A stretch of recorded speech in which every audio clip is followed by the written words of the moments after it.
everybody, Dana Sparks, broker of Maximum One Greater Atlanta Realtors, and in continuing on with the contract changes that the Georgia Association of Realtors made from 2017 to 2018, today's topic is one exhibit that every agent loves, the Community Association Disclosure Exhibit. So a few changes, they actually, when you look at it, it looks like a lot of changes were made, but really what they did, they rearranged a lot of the paragraphs. They did make a few changes. A couple of them are a bit confusing, so hopefully this video will serve to clarify the confusing part. If you have not seen this exhibit, okay, let me back up. In general, the Georgia Association of Realtors makes contract changes twice a year. The new contract form comes out for accessibility in January of every year, and then the GAR Forms Committee does a revision around May or June of that year. Typically, that revision is correcting typographical errors, correcting paragraph numbers, correcting grammatical errors, so forth and so on. Every now and then, they will come out with a real doozy and make some major changes to the contract forms. So number one, when you are an agent around May or June of every year, please make sure that you go to, when you're accessing your GAR contracts, that you look at the table of contents and look and see if there are changes and what those changes are. There is a form that will outline what all of those changes are. So if you have not done business since June of last year, then this exhibit is going to look drastically different, because last year in June, the GAR Forms Committee made a huge change to the Community Association Disclosure Exhibit. So again, if you haven't seen it, if you haven't seen the contract since, if you haven't used this exhibit since May of last year, it's going to be very different. If you have, it's not going to be that different, just a little bit. So a couple of the things is GAR changed the name and the form number. So it's back to the old name that they used to use. So it is called Community Association Fees, Disclosure, and Related Issues. Back in June, they had changed it to Payment of Community Association Fees and Disclosures. So change it back. It is now called Community Association Fees, Disclosures, and Related Issues. The other thing they did is they changed the form number. It used to be F123. It is now F55. So when you look at this exhibit, you guys definitely need to take your time when going over this part of the contract with your buyers and your sellers.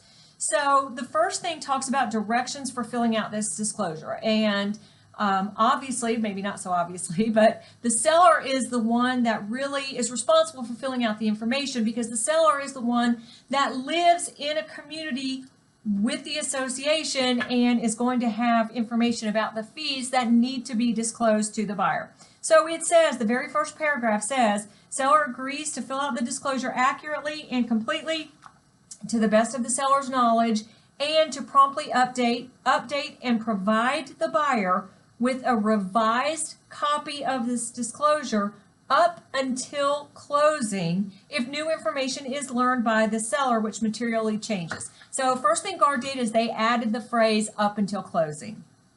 Then again, some of this is reordered. The paragraphs are ordered differently, but it's essentially the same information from the June version of last year. So you fill out the type of association, and you fill out if the property is part of a condominium unit, and then there's a fill in the blank for the number of units in the condo. Age restrictions, existence of a master association. Then under contact information for the association, they always had the name and telephone number, email address, website, so forth and so on for the property management company. Now they've added a place to fill in the name of the association too. Some of the issues that we face is a lot of the homeowners associations, not only is there an actual homeowners association, but additionally there is a property management, not a property management company, sorry about that, a management company that manages the association.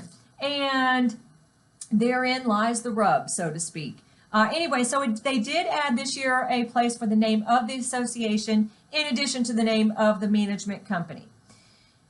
Then they have a paragraph, section 3 is information regarding who pays different fees.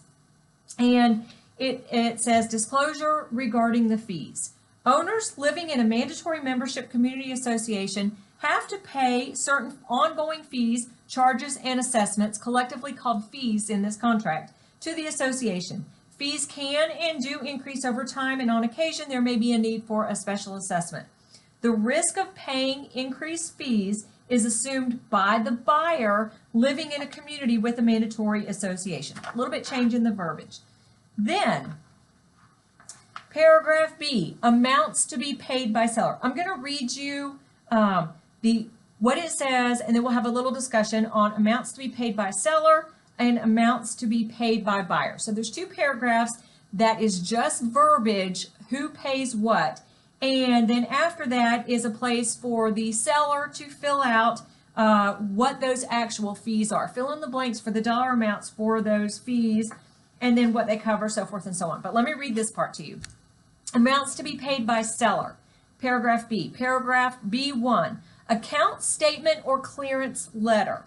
Notwithstanding any other provision to the contrary contained in this disclosure, the seller agrees to pay the cost of any association account statement or clearance letter, that's now going to be called closing letter, including all amounts required by the association or management company to be prepaid in order to obtain such closing letter.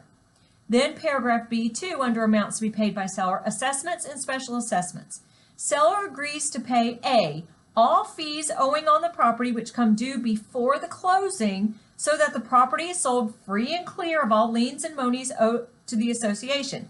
And B, any transfer and initiation fees, as that term is defined below, which the association designates are to be paid by the seller.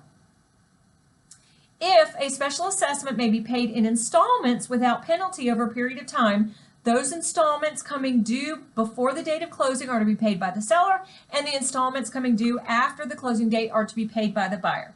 Then paragraph C, amounts to be paid by buyer. Transfer and initiation fees. Other than the amounts to be paid by the seller above, the buyer agrees to pay any initiation fee, capital contribution, new member fee, transfer fee, new account setup fee, fees which are referenced by a different name, or other similar fee which are required to be paid to the association and or property management company as a one-time fee associated with the closing of the transaction, and fees to transfer keys, gate openers, fobs, and other similar equipment. Collectively, transfer and initiation fees.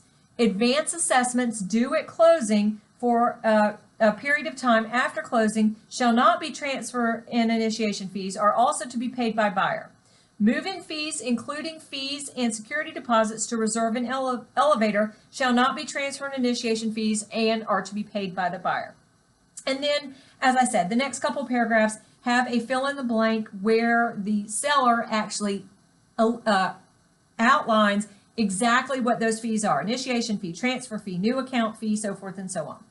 So a little bit of the confusion is that GAR uses that term transfer and initiation fees under the paragraph of amounts to be paid by the seller and under the paragraph amounts to be paid by the buyer. And typically you think of a transfer and initiation fee are buyer fees to be initiated into the homeowners association to be transferred into, and the closing letter and letter in good standing, those fees are to be paid by the seller so that they can convey good and marketable title without any liens or encumbrances. So again, it gets a little confusing because GAR used the same verbiage in who pays what fees.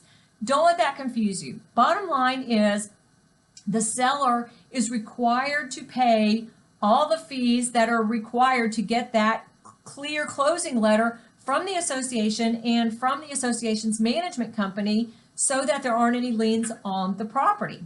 And the buyer has to pay all the fees, otherwise required to become a member of a community that does have an association and a management company managing that association. So again, try not to let those terms confuse you. because GAR does use transfer and initiation fee in both. But again, under the seller part, it says transfer and initiation fee as required by the association for the seller to pay. Then below, it describes more specifically what those fees are truly for the buyer. Then you outline what the fees are, and then it talks about special assessments. And then this paragraph showed up in the June version of this exhibit, and it is still in this version. In the June version, the paragraph didn't have a title. Now it does. It's called Seller Warranty, and it's paragraph 5. And what this says is seller warrants that seller has accurately and fully disclosed all transfer and initiation fees to buyer. If any of the transfer and initiation fees set forth above are either not disclosed or increased from what is initially disclosed to the buyer above, then all such increases and undisclosed transfer and initiation fees shall be paid by the seller. That's very important for you listing agents and you selling agents. Now, in the June version last year, a big difference that GAR made from last year to this year. In last year, they had a time frame, and it said that the seller had to disclose any undisclosed fees or increases had to be disclosed to the buyer prior to 3 days prior to the end of the buyer's due diligence period, if any. They took that verbiage out of it. So again, you know, and agents, as helpful as you try to be, there are many associations that will not disclose any of the fees to you as the listing agent or as the selling agent, but will only disclose those fees to the actual owner. The other issue that you might run into at the closing table is sometimes these letter in good standing fees have an expiration date. So sometimes the seller is going to have to pay for that letter up front when you go binding, and then if you don't have a closing for an extended period of time, 30 days, 40 days, whatever the case may be, the seller might be required to pay another fee for an updated letter in good standing or closing letter. So all kinds of issues. Definitely have a conversation with your closing attorney what these fees are, and they can help you if you can't get them yourselves. But again, the responsibility is the seller's responsibility to communicate with the association and with the management company of the association to get what these fees are in order to disclose. One brand new paragraph that GAR added this year is paragraph 7, and it is consent of buyer to reveal information to the association. And it states, buyer hereby authorizes closing attorney to reveal to the association from whom the closing attorney is seeking a closing letter, the buyer's name and any contact information the closing attorney has on the buyer, such as telephone numbers, email addresses, etc. The closing attorney may rely on this authorization. So that's the only addition to this form. Take a look at it. Again, please take a class to get more information on this. Check with your own broker if you have questions on this. And definitely this is something that you'll want to go over with both your buyers and your sellers. The other thing is, if there is a property disclosure statement as part of the contract, in the property disclosure statement, there is a place for the seller to fill out, is there a homeowners association or not? And if the seller marks, yes, there is a homeowners association, then in the seller's property disclosure exhibit, it does reference that this form should be attached. Again, it is now Form F55, Community Association Fees, Disclosures, and Related Issues. Thank you so much for watching. Dana Sparks, broker of Maximum One Greater Atlanta Realtors, satisfying your needs with service, innovation, and education.